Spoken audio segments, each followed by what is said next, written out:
Okay, we are chapter 15 of the Gypsy Rose book. My time to lie, never take accountability, etc., etc.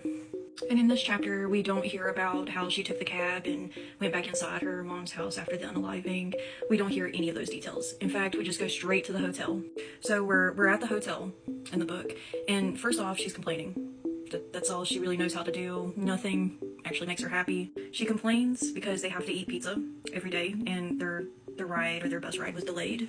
But Gypsy, if you don't eat or have never really ate in your life, why would you complain about pizza?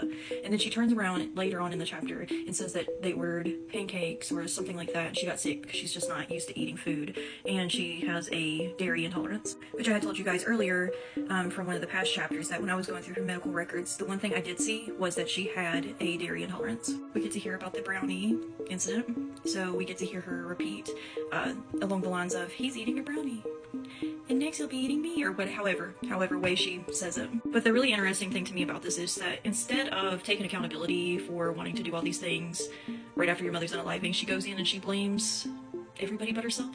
This time, the only reason why she did all of that and she was happy and wanting to do stuff with Nick was only because she was strung out once again. And in this chapter, she, instead of caring about Nick's feelings or anything like that, she goes in and says, well, what am I gonna do when my meds run out?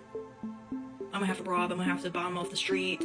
Or she says that maybe her habit might get so bad that she might end up unaliving herself, which, I don't know, after you commit a murder, why is this your first thought process? Like, why is it me? And another thing I want to mention about this chapter, she fails to tell us about how Nick was upset the entire time, that he was crying, that he felt truly sorry for what he did, and she had to keep reassuring him that it was her decision, that she was the one who told him to do it, that he wasn't a bad person. But we never get to hear these details because they would paint him as a human, and they wouldn't make her look too good. So Gypsy, why didn't you bring up these details? Why didn't you tell us about how he was inconsolable? And then she tells us that they're back at his house. She tells us that his mother had allowed her to stay with them because his mother thought that she was homeless. Poor Stephanie. She tells us about how it's such a nightmare being at Nick's house, which is the main reason I think that she had escalated the process into the officers finding her mother. She tells us about how Nick hasn't had a shower since the unaliving of her mother, and how his room is messy. She calls him a hoarder and says that he hoards food. I mean, this is literally everybody that comes into contact with her. They're hoarders, they're disgusting, they're nasty. That his bed sheets were crusty and everything else. Like, why are you complaining? If you were abused so bad and you were on the verge of being unalived, why are you concerned about someone's bed sheets? Change them, Gypsy. You're a grown-ass adult. Get them off the bed, take them to the fucking washing machine, and wash them. Wow, problem solved. Jesus. She starts to think about her mother, and she states that she's missing her, and she wants her mom to come get her. Of course, that's not gonna happen because I don't know, Gypsy, you had her unalived. So she and Nick discuss a plan on how they can get the officers to find her mother's body quicker so it doesn't decompose. So they get on Facebook and make a post, the famous post, "The bitch is dead." This sparks all the neighbors and everything to be worried about Dee Dee because this is unusual. They've never heard her even talk like this. So officers do get involved and they go to the house and they find her mother. Police find her mother's body and then speak with the neighbor, Aaliyah. And then Aaliyah tells the officers about Gypsy's boyfriend, Nick, and then they trace the IP address back to his house. One thing I want to bring up before I bring up what happened when the police showed up to Nick's house is apparently Nick would make her walk around naked at all times at his house and would not allow her to put her clothes on. So she stayed naked in his bed like a sex slave the days that she was there. Now, let's bring up what happened when the police showed up. So when the police showed up, they were both naked in the bed.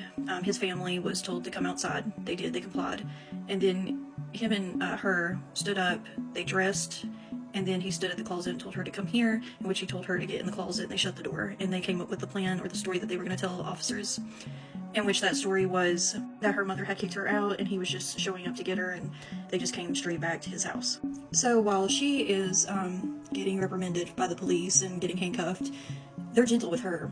And they put her on a hood of the police car, and then they do gentle questioning, asking her who she is, her social security number.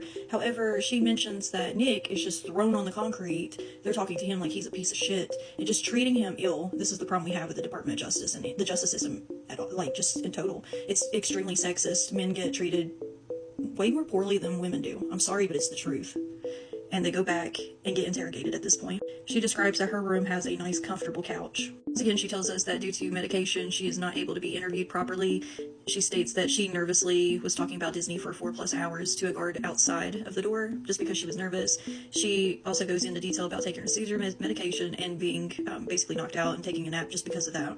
She explains that basically them sticking together and having the same story, that didn't work out because it was all about her saving herself, which she does state in this chapter, that the only thing that she was worried about was making sure that she was not going to fall for the crime. So she tells them that her mom's her best friend, and that Nick is the mastermind, and that Nick was the one who planned everything, and he's a monster, and stuff like this. And then she tries to tell us that Nick said the same thing about her. No, he didn't, Gypsy. He said that you had asked him to unalive your mother, which you did. In fact, his interrogation was pure honesty the entire time, while yours is just lie after lie. But that's the end of that chapter. The next chapter is her being in prison or jail or the county jail. I just want to see her for 5 minutes. That's it. But this chapter's done.